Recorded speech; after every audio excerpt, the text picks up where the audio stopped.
और रास लीला भी की है, ऐसा नहीं है एक जगह। बदूर में पहला ही रास यहाँ हुआ था, रास हुआ था।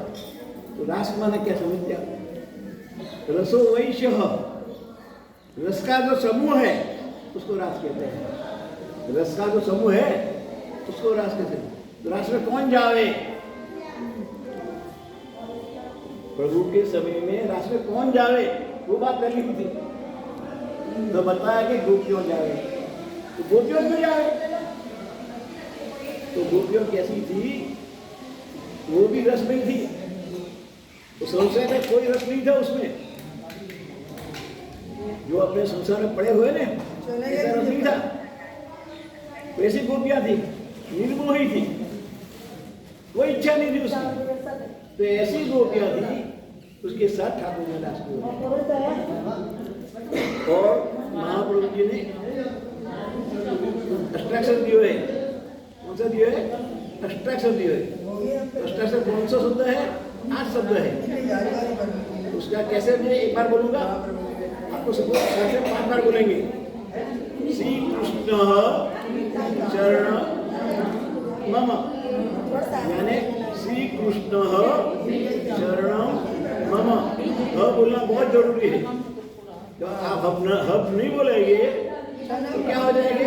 अब शरण में है, ठाकुर अपनी शरण में आ जाएगी, तो गलत बात हो जाएगी। तो गलत बात हो जाएगी। तो मैं बोलता हूँ, फिर साथ में बोलेंगे श्री कृष्ण शरणं मम, श्री कृष्ण शरणं मम, श्री कृष्ण शरणं मम, श्री कृष्ण शरणं मम, श्री कृष्ण शरणं मम, श्री कृष्ण शरणं मम, श्री कृष्ण शरणं मम, श्री कृष्ण शरणं मम, श्री कृष्ण शरणं मम।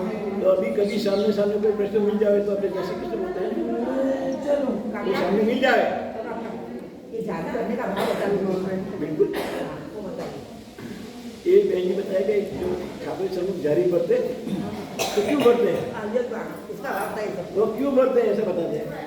तो क्यों बढ़ते हैं? तो पहली बात तो ये समझना है कि जब आप कोई भी बैठक में जाओ तो महाप्रभु जी वहाँ भागवत पढ़ रहे हैं।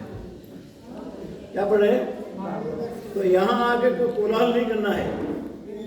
ठाकुर जी का नाम है वल्लभ का रह प्रिय।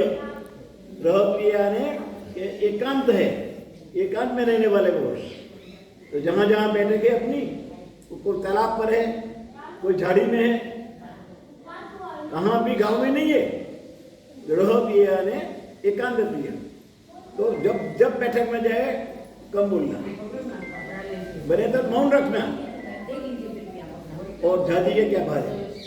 तो झाजी जी का पहला तो समझ ले कि झाजी क्या चीज है। तो महाप्रभु के सामने जो झारी जी आती है वो उसका 2 जगह की, एक ऊपर खुला होता है और दूसरी काफी दी हुई है। तो उनको लाल रंग जो लगाया जाता है वो अनुराग है। लाल रंग जो है उसको अनुराग बोले। और उसको ऐसा लिपटना है जैसे आप साड़ी पहनते हैं ना, साड़ी पहनते हैं ऐसे लिपटना है। तो पहला जो उसका भाग है उसे ऊपर वाला का ऐसा रखने का, और फिर ऐसा पकड़ के ऐसे आया समझ। और फिर उसका मुख पर जो कपड़ा रखा था खोल देना, और जो अप्रस जल है उसमें धीरे धीरे डालना। और डालते वक्त उसका स्ट्रोक आता है, नहीं आवे यमुना स्ट्रोक बोलना। क्या बोलना? यमुना स्ट्रोक। जितना बोलेगा चलेगा, उसमें पूरा होने की जरूरत नहीं है। और फिर वो बंद कर देना। और अपने जब जाओ तब दाएं से जाना है। बैठक में जावे तो ठाकुर सामने से दाएं से जाना है, ऐसा नहीं जाना है। ऐसा घूम के जाना है, दाएं से जाना है। समझ में? जमुना ले जाओ। जब जमुना ले जाओ, जमुना